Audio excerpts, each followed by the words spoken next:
এক বন্ধুর মামাতো বোনের বিয়েতে গেছিলাম 2 দিন আগে। বন্ধুর নানা বাড়ি যেতে 7 ঘন্টা সময় লাগে, তাই আমরা বিয়ের একদিন আগেই মানে গায়ে হলুদের দিন গেছি। বন্ধুর গার্লফ্রেন্ড আছে, কিন্তু আমি পিওর সিঙ্গেল ছিলাম। সিঙ্গেল থাকারই কথা, আমার যেই চেহারা, যাক আর বললাম না, নইলে আমার মেয়ে ফলোয়ার গুলো আনফলো করে দিবে।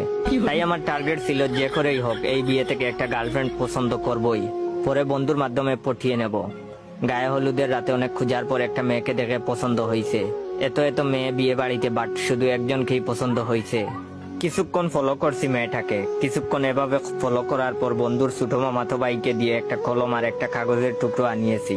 কাগজে আমার নাম আর ফোন নম্বরটা লিখে সুযোগ খুঁজতেছি এই মেয়েটাকে দেওয়ার জন্য।